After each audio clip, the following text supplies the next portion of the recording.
Black Beauty is one of the best-selling books of all time and is still popular as a children's classic to this day.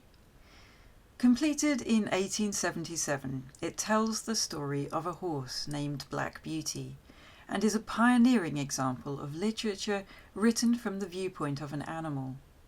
The book's author, Anna Sewell, was born in 1820 in the Norfolk seaside town of Great Yarmouth.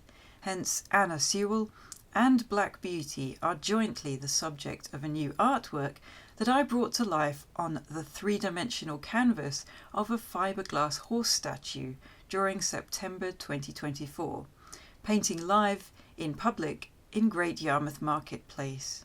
The piece will form part of a new public art trail of about a dozen works by various artists. Whilst researching for this project, I visited Anna Sewell's birthplace in Church Plain, Great Yarmouth, now a museum run by volunteers from Redwings Horse Sanctuary. I was privileged to view numerous beautiful antique editions of the book, alongside slides of the original illustrations. The museum is entirely run by volunteers, is open on Wednesdays and Fridays, and is definitely worth a visit. Nicola Knight, Head of Communications at Redwings Horse Sanctuary, explains about the significance of Anna Sewell's Black Beauty. Anna Sewell's legacy for animal welfare is absolutely incredible. And a couple of years ago, Redwings were asked to take on the birthplace of Anna Sewell in Great Yarmouth, which is known as Anna Sewell House. We open it to visitors and they can come along and find out a little bit more about her work, her amazing book, and everything that she did for animal welfare.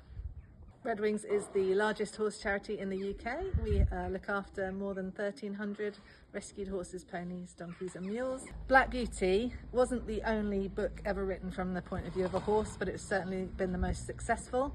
It was written in the first person with incredible empathy, and it sold more than 50 million copies worldwide. It's never been out of print in 150 years. And it was written in a way that everybody could understand, so all horse owners from all backgrounds. And we believe it to be directly responsible for the stopping of the use of something called the bearing rein, which is a very cruel piece of tack that used to hold the horse's head up in the air at a very cruel angle. We actually saw that dropping out of use after the publication and success of the book. Earlier in 2024, I painted a miniature version of the design onto a scale model of a horse, which was so small I needed a magnifying glass. Quite a contrast with the full-size fiberglass horse which was supplied by Horne Imports. Naturally, my colour palette was limited, mostly black and white, with subtle touches of colour where appropriate. I mapped out the main features of the design using a kitchen sponge for soft atmospheric texture. Gradually, the human and equine portraits took shape, partly based on historical reference photos. Working live in the busy marketplace meant that I was surrounded by visitors the whole time I was there. People took more and more interest as the artwork unfolded over a period of 4 days. When she was 14, Anna Sewell was injured in an accident which left her permanently unable to walk. As a result, she became dependent on horse-drawn transport, which fostered a lifelong love and respect for horses. Black Beauty was her only novel, written between 1871 and 1877. During this time, her health declined and she was largely bedridden. Her mother helped her, writing down the text as she dictated it. Anna sold the book to local publishers Jarrold and Sons. It was an immediate success. Anna sadly died 5 months after its publication, but even she lived to see its initial success.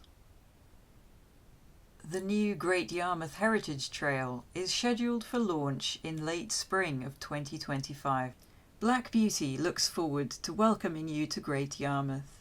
We're so excited about the new art trail. I think it's going to be absolutely incredible, and Lois's Black Beauty statue is the most beautiful thing I've ever seen, really. So yeah, I cannot wait for that to be like central to it all. But yeah, I think it's going to be really great for Great Yarmouth. Cannot wait to see it in position, and we'll be going around making sure we visit everyone. Finally, just a polite reminder to kindly respect all of the artworks on the trail. They are not designed to be climbed or sat on. Many thanks for watching, and stay tuned for trail updates coming soon.